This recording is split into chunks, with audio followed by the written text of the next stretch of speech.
Audience পর্যন্ত পৌঁছাতেই আমার অনেক সময় লেগে গেছে অডিশনটা ক্র্যাক করতে।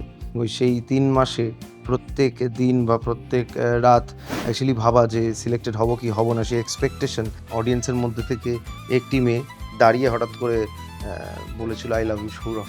তো সেটা বিশাল বড় একটা মোমেন্ট আমার জন্য। রিগ্রেটস আমি খুব একটা রাখি না বা আমার হয়ও না। Either you hate me or you love me, you can't ignore me. তোমার ফার্স্ট অডিশনের এক্সপিরিয়েন্স কেমন ছিল? আমার ফার্স্ট অডিশন ইনফ্যাক্ট অডিয়েন্স পর্যন্ত পৌঁছাতেই আমার অনেক সময় লেগে গেছে অডিশনটা ক্র্যাক করতে। হ্যাঁ, তো সেইটার আগে অনেক স্টুডিওতে ছবি নিয়ে ঘোরা যেগুলো থাকে আর কি, বেসিক্স যেগুলো সেইগুলো করেছি। এবং তারপরে অ্যাকচুয়ালি অডিশন যখন প্রথম ক্র্যাক করি সেটা আমার মনে আছে, একটা প্রোডাকশন হাউস ছিল স্ফিয়ার সামথিং নাম, এবং সেটা তারাতলার ওখানে। সেখানে 800 জন অডিশন দিয়েছিল, সেখান থেকে 10 জন সিলেক্টেড হয়েছিল। সেই 10 জনের মধ্যে আমি ছিলাম এবং তারপরেই আমি প্রথম সিরিয়াল একটা ক্যারেক্টার পাই। তো সেইটা in itself was a huge journey, এবং সেই প্রথম কাজ পাওয়াটা বিশাল বড় একটা মোমেন্টাস একটা অ্যাচিভমেন্ট আমার মনে হয়। সেখান থেকেই অ্যাকচুয়ালি সব কিছু আস্তে আস্তে শুরু হয় আমার লাইফে। তো সেই সেটা একটা দীর্ঘ ৩ মাসের বিষয়, এবং ওই সেই ৩ মাসে প্রত্যেক দিন বা প্রত্যেক রাত অ্যাকচুয়ালি ভাবা যে সিলেক্টেড হব কি হব না, সেই এক্সপেকটেশন, সেই জিনিসগুলো এখনও খুব ভালোভাবেই মেমোরিতে আমার কাজ করে। মন্টু পাইলটের একটা সিন মাঝে মধ্যেই সোশ্যাল মিডিয়াতে ভাইরাল হয়, সেটা রিক্রিয়েট করে দেখাও। এত বড় পৃথিবী, যার 3 ভাগ জল, এত জল এত জল এত জল, তাওসালা। এটা দেখতে হয় না তো তার কারণ সবসময় এটা আমার সঙ্গে থাকে এবং বহুবার মানুষজন এটা শেয়ার করে, আমায় ট্যাগ করে, আমি সেটা দেখতে পাই। এই ভালোবাসাটার জন্য প্রথমত অসংখ্য ধন্যবাদ। আমার খুব প্রিয় সংলাপ এটা। এটা অ্যাকচুয়ালি স্ক্রিপ্টে ছিল না, এটা একটা আমি ট্রিভিয়া দিয়ে আর কি এইটা ওখানেই বানানো এবং ওখানেই বলা। যাই হোক, এত বড় পৃথিবী, যা 3 ভাগ জল, এত জল এত জল এত জল, তাওসালাম মহব্বতে ডুবে মরে। তোমার ফার্স্ট শটের এক্সপিরিয়েন্স কেমন ছিল? মাই ফার্স্ট শট সেইভাবে যদি দেখতে যাই, সেটা অ্যাকচুয়ালি অডিশনের অনেক আগে, যখন আমি গান বাজনা করতাম। এবং তখন অবশেষে বলে একটা ছবি ছিল অদিতি রয়ের। তো সেখানে একটা ব্যান্ডের দরকার পড়েছিল। তো আমার সেই যে ব্যান্ডে আমি গান গাইতাম, সেই ব্যান্ডটাই সামহাউ ওই এক্সিকিউটিভ প্রোডিউসার চিনতো আমাদের ড্রামারকে, রাজদীপদাকে, এবং সেখান থেকেই আমাদের কন্ট্যাক্ট করে। তো উই ওয়ার ভেরি এক্সাইটেড, এবং ওই অবশেষেতে এখনও যদি ছবিটা দেখেন আমাদের দেখতে পাবেন একটা ব্যান্ড একটা উঠোনে বসে আছে, তারা লিখছে, গান লিখছে, কেউ গিটার নিয়ে একটু স্ট্রাম করছে।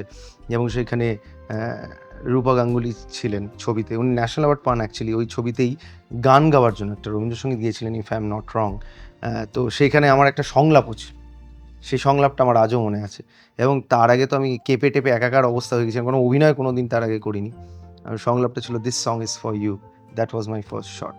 এবং আমার মনে হয় যে এই পুরো আমার লাইফটা, এই যে পুরো গানটা যেটা আমি গাইছি, যেটা আপনারা শুনছেন, this song actually is for you. তোমার প্রথম পে চেকের অ্যামাউন্ট? 500 টাকা ছিল। অনেক বছর আগে 2009-10 ওই সময়। তখন একটা ছবি করেছিলাম তোর নাম বলে। তো ওইটাই আমার ফার্স্ট পে চেক বলা যেতে পারে, 500 টাকা, একদিনের কাজ।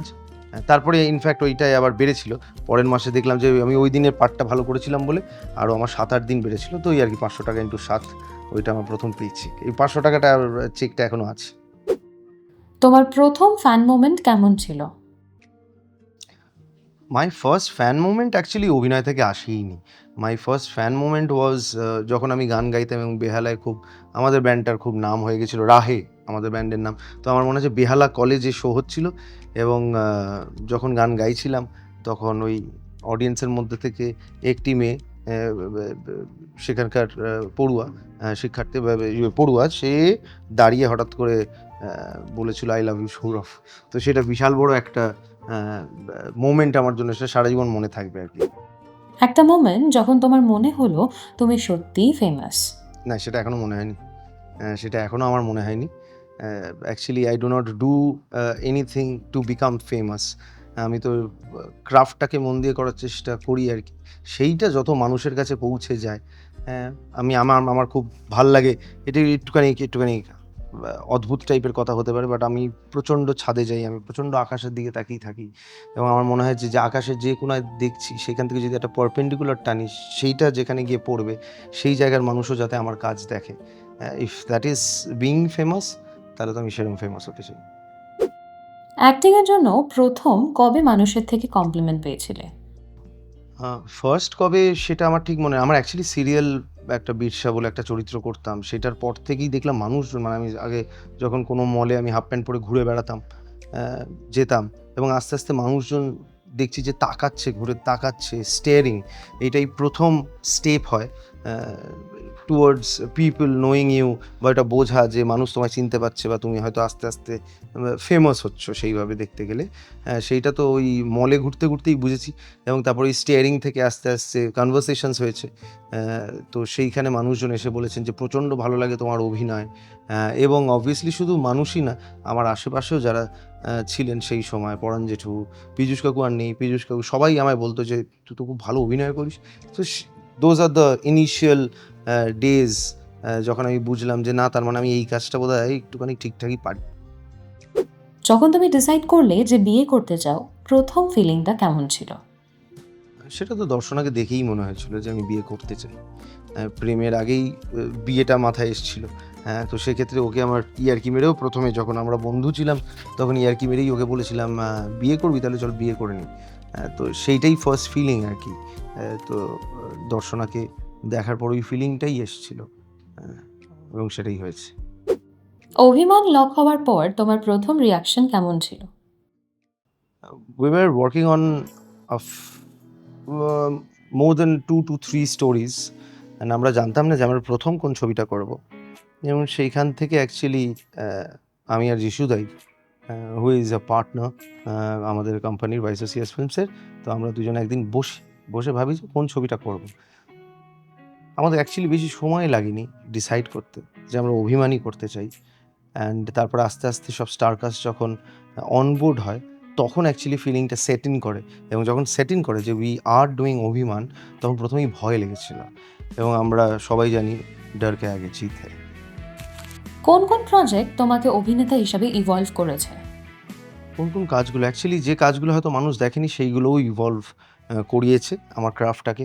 এরকম অনেক কাজ আছে, আমি অনেক জায়গায় বলেছি। ইস্কাবন বলে একটা ছবি, গুটি মল্লার বলে একটা কাজ, যেখানে আমি অনেকটা ভয়েসের উপর, আমার বডি ল্যাঙ্গুয়েজের উপর কাজ করেছিলাম। অবভিয়াসলি মানুষজন শুনতে চাইছেন মন্টু পাইলট, অবভিয়াসলি ইয়েস। চরিত্রহীন, বিরসা যেটা করতাম যে সিরিয়ালটা বয়ে গেল, রাজদার একটা সিরিয়াল ছিল রাগে অনুরাগে। তো এই অ্যাকচুয়ালি আমি ওরকম করে নাম নিয়ে বলতে গেলে অনেকগুলোই নাম বলতে হবে, কিন্তু হোয়াট আই ফিল ইজ প্রত্যেকটা কাজ থেকেই আমি কিছু না কিছু শিখতে গেছি। I have worked on my self to be better than yesterday. তো প্রত্যেকটা কাজই আমায় খুব সাহায্য করেছে। একটা প্রজেক্ট যেটা না করার পরে তোমার মনে হয় যে ওটা করলেই ভালো হতো? এরম আমার মনে খুব একটা হয় না। সেটা মাথাতেও আসছে না, বাট হতে পারে এরম হয়েছে, বাট আমি সেইগুলো, যেগুলো না হওয়া জিনিসগুলো আমি খুব একটা ভাবি না। মানে বেসিক্যালি বলতে গেলে রিগ্রেটস আমি খুব একটা রাখি না বা আমার হয়ও না। তো সেক্ষেত্রে যেটা হয় সেটা ভালোর জন্যই হয় আমার মনে হয়। কোন কারণে তুমি ডিসাইড করলে যে তুমি প্রডিউসার হতে চাও? To tell my stories, to tell the stories that I believe in, এবং আমার মনে হয় যে গল্পগুলো মানুষের দেখা উচিত বা মানুষের কাছে পৌঁছে দেওয়া উচিত গুড কন্টেন্ট, সেক্ষেত্রেই অ্যাকচুয়ালি ফিল্ম প্রডিউস করার কথা বলছি আমি। ফিল্ম প্রডিউস করার কথা ভেবেছি আর কি, কারণ আমি কোনোদিনই ভাবিনি আগে যে I will be a producer one day. অভিমানী থেকে পাওয়া একটা লার্নিং যেটা তোমার সঙ্গে সারা জীবন থেকে যাবে? প্রোডাকশন ইন ইটসেলফ এত বড় একটা বিষয়, সেটা তো মানে সবে শুরু। সেটা অনেক কিছু শিখেছি অভিমান করতে গিয়ে, বড় ছবি with a big star caste, এবং সেইখানে অ্যাকচুয়ালি মানে প্রত্যেকটা intricacies of the thing that I'm doing, the business or the production, সেই পুরো বিষয়টা থেকেই এত কিছু শিখেছি যেটা আমি জানি যে পরবর্তীকালে অনেক সাহায্য করবে আমাকে ইন দিস ফিল্ড। তুমি একবার বলেছিলে যে আমি কন্ট্রোভার্সিকে তাড়া করে বেড়াই। এটা বলার কারণ কি ছিল? সে তো কন্ট্রোভার্সি, তো বাড়িতে ঘুম থেকে উঠেই বলি যে এই দেখ কী হচ্ছে টাইপের, যে কিছু না করলেও অনেক কিছু হয়ে যায়। না, আমি বেসিক্যালি বলতে চেয়েছিলাম যেটা, যে অনেকে আমি দেখি যে অনেকের ব্যাপারে কথা বলে, হ্যাঁ? সেটা অনেক সময় ব্যয় করে। আমার সেই সময়টা নেই। তো আমায় যখন ওইটা নিয়েই জিজ্ঞেস করে, তো তখন বেসিক্যালি হোয়াট আই মেন্ট ওয়াজ যে আমি আ কারোর ব্যাপারে গল্প করি না, বাট আমি গল্পে থাকি। আমি জানি আমায় নিয়ে কথা হয়। So that is the whole point. You have to be relevant. আমার মনে হয় যে I can't be ignored. Either you hate me or you love me, you can't ignore me.